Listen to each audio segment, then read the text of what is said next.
Morning, Kaplong, SJ, Danica, at sa mga kasama nating kagawan. Magandang umaga sa inyo lahat at sa inyo po lahat. Magandang umaga.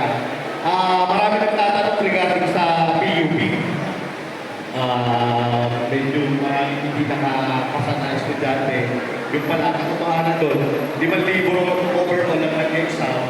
Ngayon, yung tatanggapin lang pala ng kaya ng pasilidad ng eskwelahan, 1,000 lang. So, sabi nung i-consider, pasensya na din sa mga hindi natanggap dahil hanggang 1,000 lang talaga kaya ng school.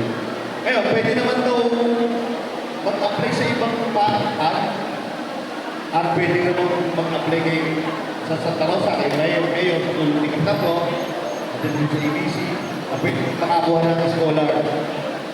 Sabi ni Coach Joel, bukod sa meron kaming scholarship dito, SBEA, hindi naman daw complete yung budget na ninyo sa city, pwede rin mag-apply din yung ibang mga empleyado. So, pwede makatanggap dito, pwede rin makatanggap doon.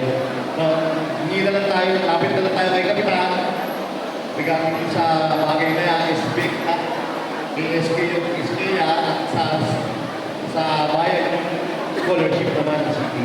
So, balik eskwela tayo, yung daycare, ayan, pag-usapan namin yung Kaplong, yung aming mga ibibigay sa daycare na gagamitin nila sa pagkakula ng eskwela, elementary, may program na rin sa high school. So, tuloy-tuloy po ang servisyo na ating Kapitan. Muli, magandang umaga po sa inyo lahat.